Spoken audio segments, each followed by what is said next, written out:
ನಮಸ್ಕಾರ ಸ್ನೇಹಿತರೆ, ನಾವು ಬದುಕುವ ಹಾದಿಯಲ್ಲಿ ನಂಬಿಕೆ ಎಂಬುದು ಬಹಳ ಮುಖ್ಯವಾದ ಅಂಶ.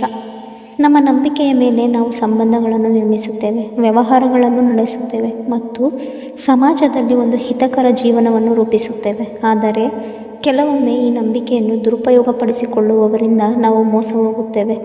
ಮೋಸ ಅನುಭವಿಸಿದಾಗ ನೋವು, ನಿರಾಶೆ ಹಾಗೂ ದಿಗ್ಭ್ರಮೆ ಉಂಟಾಗಬಹುದು. ಆದರೆ ಅದರಿಂದಲೇ ಜೀವನದ ದೊಡ್ಡ ಪಾಠಗಳನ್ನು ಕಲಿಯಬಹುದು. ಮೋಸ ಎಂದರೆ ಯಾರಾದರೂ ಸುಳ್ಳು ಹೇಳುವುದು, ಅಸತ್ಯ ಮಾತುಗಳ ಮೂಲಕ ನಂಬಿಸಿ ನಮ್ಮನ್ನು ಚತುರತೆಯಿಂದ ಮೋಸಗೊಳಿಸುವುದು.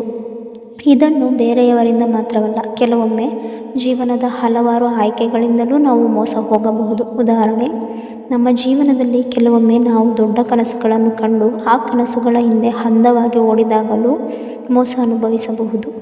ಮೋಸವು ಕೆಲವರನ್ನು ಸಂಪೂರ್ಣವಾಗಿ ಕುಗ್ಗಿಸಬಹುದು. ಮೋಸದಿಂದ ಉಂಟಾಗುವ ನೋವು ನಮ್ಮ ಆತ್ಮವಿಶ್ವಾಸವನ್ನು ಕುಂದಿಸಬಹುದು. ನಾವು ಯಾರನ್ನು ನಂಬಬೇಕು, ಯಾರಿಗೆ ನಮ್ಮ ಹೃದಯ ತೆರೆದು ಮಾತನಾಡಬೇಕು ಎಂಬ ಸಂದೇಹಗಳು ಉಂಟಾಗುತ್ತವೆ. ಮೋಸದಿಂದ ಕೆಲವರು ಕೋಪಕ್ಕೆ ಒಳಗಾಗುತ್ತಾರೆ, ಕೆಲವರು ತೀರಾ ನೊಂದು ಮುಳುಗುತ್ತಾರೆ. ಆದರೆ ಮೋಸ ಅನುಭವಿಸಿದ ತಕ್ಷಣ ನಿರಾಸೆಗೊಳ್ಳುವುದು ಜೀವನದ ಪರಿಹಾರವಲ್ಲ. ಮೋಸವೆಂದರೆ ಶಾಶ್ವತವಲ್ಲ. ಮೊದಲು ಈ ನಂಬಿಕೆಯನ್ನು ಬೆಳೆಸಿಕೊಳ್ಳಬೇಕು. ನಾವು ಅನುಭವಿಸಿದ ಮೋಸ ನಮಗೆ ಪಾಠವಾಗಬೇಕು, ಆದರೆ ಅದು ನಮ್ಮನ್ನು ಸದಾ ದುಃಖದಿಂದ ಮುಳುಗಿಸಬಾರದು. ನಮ್ಮ ತಪ್ಪನ್ನು ಅರ್ಥ ಮಾಡಿಕೊಳ್ಳುವುದು ಕೆಲವೊಮ್ಮೆ ಮೋಸಗೊಳಿಸುವುದಕ್ಕೆ ನಾವು ಕಾರಣವಾಗಿರಬಹುದು. ನಾವು ಯಾಕೆ ಮೋಸವಾಯಿತು, ನಮ್ಮ ಎಲ್ಲಿ ತಪ್ಪಿದೆ ಎಂಬುದನ್ನು ಗ್ರಹಿಸಿ ಮುಂದಕ್ಕೆ ಹೇಗೆ ಸಜ್ಜಾಗಬಹುದು ಎಂಬುದನ್ನು ಕಲಿಯಬೇಕು. ಮೋಸವು ಒಬ್ಬ ವ್ಯಕ್ತಿಯ ದೋಷ, ನಿಮ್ಮದು ಅಲ್ಲ. ಮೋಸ ಮಾಡಿದವನು, ತಪ್ಪು ಮಾಡಿದವನು. ನೀವು ನಿಮ್ಮ ಮನಸ್ಸನ್ನು ದುಃಖದಿಂದ ಮುಕ್ತಿಗೊಳಿಸಿ ಮುಂದೆ ನಡೆಯಬೇಕು. ನಂಬಿಕೆ ಮರೆತರೆ ಬದುಕು ಅಸಾಧ್ಯ.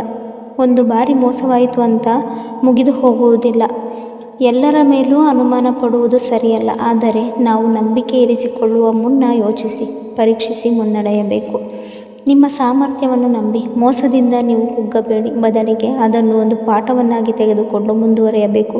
ತೊಂದರೆಗಳನ್ನು, ಅನುಭವಗಳನ್ನು, ಮೋಸಗಳನ್ನು ಮೆಟ್ಟಿಗೆಯಾಗಿ ಬಳಸಿಕೊಂಡು ಉನ್ನತಿಗೆ ಏರಬೇಕು.